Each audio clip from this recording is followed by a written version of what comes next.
Friends, welcome to day one of the setup for the Northwest Flower and Garden Festival. This empty square here is about ready to become my display garden. I am hoping that we have zero surprises, except for the good ones, and I'm going to take you along for the ride. We are going to go through the entire journey together, so buckle up because here we go. Okay, so what I'm doing right now, before the crew is about ready to start arriving, and we're going to be getting pallets in place to create platforms to give that illusion of a hilly city. But what I want to do ahead of time is make sure that my perimeter is square. And then also I need to do the chalk outline and do a final walkthrough to make sure that it is fluid. I've got enough space for everything. And so I'm literally, this is the largest of the platform up here. I'm chalking out the stairs here, and then we're going to do the big, beautiful runway going down to a lower garden on the back side of the camera. So I got to keep hustling because trucks are literally driving right through our garden, and we got work to do. We are probably 3 hours into the build. It's one of those things where you have to hurry up and wait a lot because we're sharing all this equipment. So it's really good to have like good communication with all your people. In any event, you can see behind me, I'm creating platforms and kind of the illusion of height using pallets. It's a lot of math. It has not exactly been seamless, but so far we're right on track with where I am hoping the vision is headed. Next thing on the radar is we are getting the base layer of our, they call it a kick wall. So I'm getting the base layer down. We're knocking off, this type of block has a little lip on the bottom because it'll actually lock in to the block below it. So we're knocking that off, getting the perimeter laid out. And once we get this first course in, then we'll actually be able to kind of start getting some more things into play. So all that to say, it's kind of like any construction project. The preparation and all of the base work of that first layer, it sets the tone for how the rest of the build goes. So I'm gonna get back to work. I'll check in a few hours. Okay, so friends, this is only about half of what we need. I am using a mutual material block for a portion of the kick wall, not the whole thing. This is a Manor Stone in a Summit blend. And then back over here, I have a more modern, sleek cap to it and just a classic charcoal. So I like that we're building a lot of layers in color.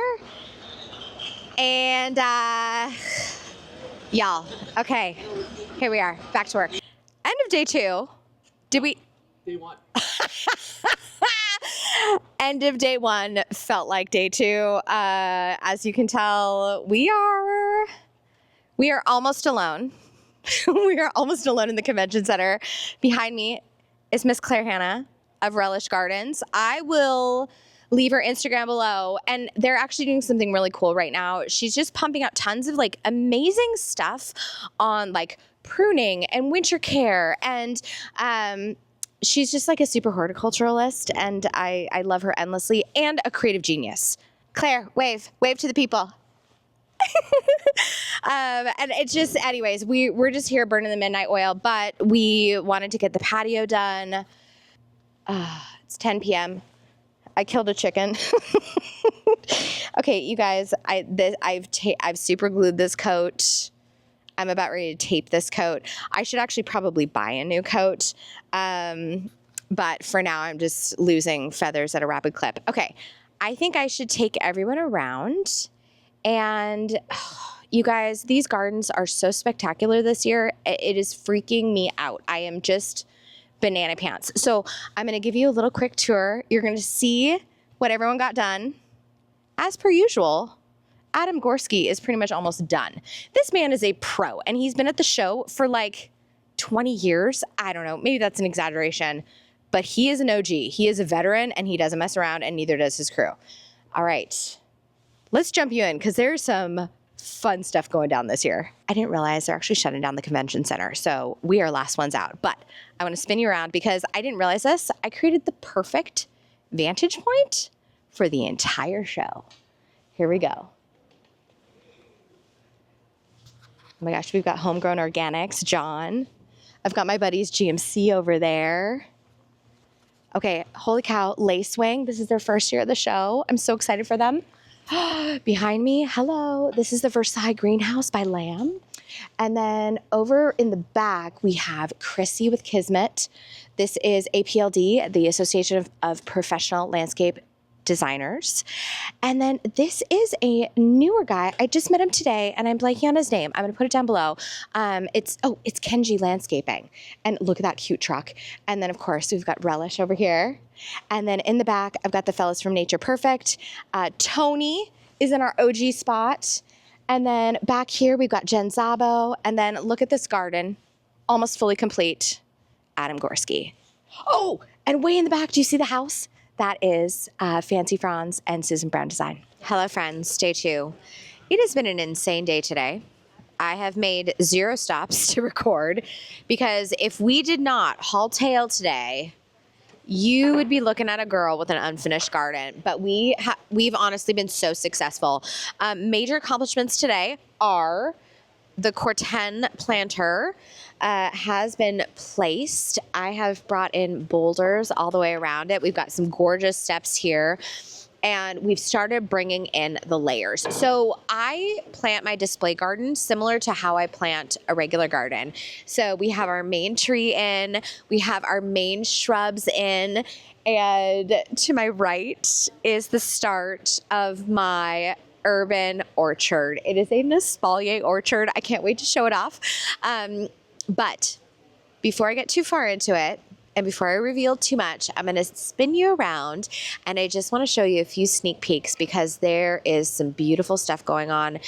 And the other thing that I hope to kind of showcase is that the people that I am working with, not necessarily the people like Brightscapes who's in my garden with me, but my cohort of designers, they put so much love and energy into these gardens. And even if this did drum up like tons and tons of business, you have to be either madly in love with the garden show or borderline insane to do what we're doing. So I just want to pump up some of my people. I'm going to show you a few gardens and then I'm heading home for the night because tomorrow is our final full day of installation and we have hundreds of bulbs and perennials to get in the ground. Okay, let's hit it. So let's start off with Claire Hannah behind me. You guys saw Claire last night. And look at how much progress she's made. She's using a ton of stone. It is, and her garden, it's really interesting. It's called Zone 9. And it's basically our climate here is getting a lot warmer and we've got wider swings. And so we're getting hotter and hotter summers. And so her focus really is on a lot of like drought resilience and, just really cool stuff happening back there. And I am really proud of her. She's using a ton of collected materials and it's just, she always pulls off something super interesting. I want to show you one of my other neighbors. Hello. So behind me is John's garden and John's company is Homegrown Organics. And John was my neighbor last year. And what I love about John is he brings such a beautiful horticultural lens to his garden both years. And what he's actually featuring is he's actually featuring a lot of really interesting Mahonia, which is one of our natives. But like the piece de resistance is evergreen oaks. And I love an oak tree, and these evergreen oaks are really sensational. And he is actually going to be doing a talk on this on Friday. And he's worked with Sistis Nursery this year to just curate an unbelievable collection of plants. And so if you are a plant just absolute hardcore junkie nerd, this is one not to be missed. I would say if you are in that category also, Lacewing, kind of right behind us here.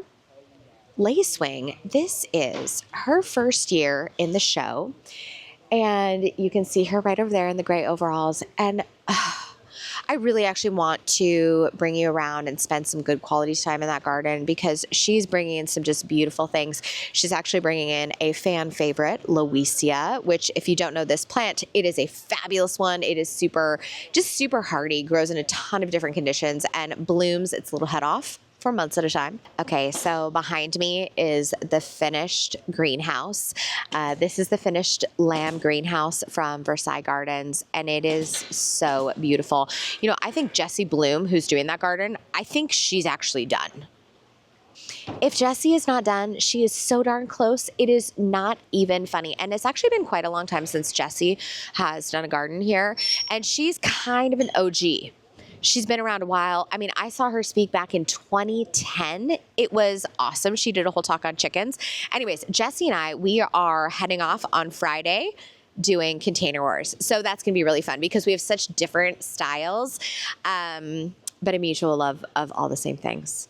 Jessie's garden is also titled The Vow, and they are turning that greenhouse into an event space. So if you are in Seattle and looking to tie the knot, rumor has it that she's hosting weddings inside the incredible greenhouse behind me. Okay, one last garden. Behind me are the fellas from Nature Perfect, and they are the mad geniuses that brought us the fairy garden stump last year. And they have this incredible portal and giant waterfall. I mean, I don't even know how these guys do this and pull it off within 3 days.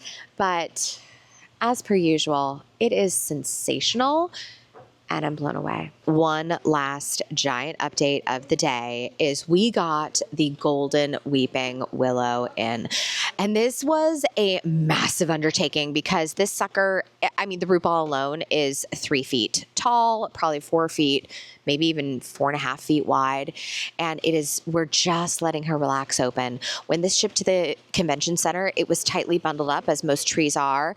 And she's just unraveling. She's finally relaxing, and it's so fun. I can actually see bud development on some of the younger branches, and I wonder if we're going to get leaves by the end of the show. I think it might happen. And for reference, do you see the top of that pergola to the right? That sucker, how tall is that? 9? 10 feet? Oh my gosh. My mind is going, but the top of that is 10 feet tall. So we're rocking over 20 feet of gorgeous golden weeping willow. That is kind of a short video for today. Tomorrow is going to be insane. This is the final planting push. We literally have hundreds of plants still ready to get in the ground. And my friend Claudia is driving up from Portland. I am having girlfriends travel near and far to help in the garden. And this is when it's like all of the hard work and months of preparation come together. And by the way, I know this is a short video, but today was a monumental lift. Okay, also tomorrow we finally get to unwrap and I get to show you this gorgeous furniture set from Hay. Hay is an incredible design house. They have iconic outdoor furniture, and I do mean iconic. We are also going to share the bench I chose. Oh my gosh, what else? Oh, container plantings. I don't know how many I have. 6, 7, 8, 9, 10 at least containers that I'm going to be gussying up tomorrow, including utilizing those gorgeous teardrop topiary shapes. Okay. That's it for me. I need to head to bed. I will see you on Wednesday. And tomorrow I'm going to document the ever-living daylights of this garden coming together. I'll see you soon. Say hello to your garden for me.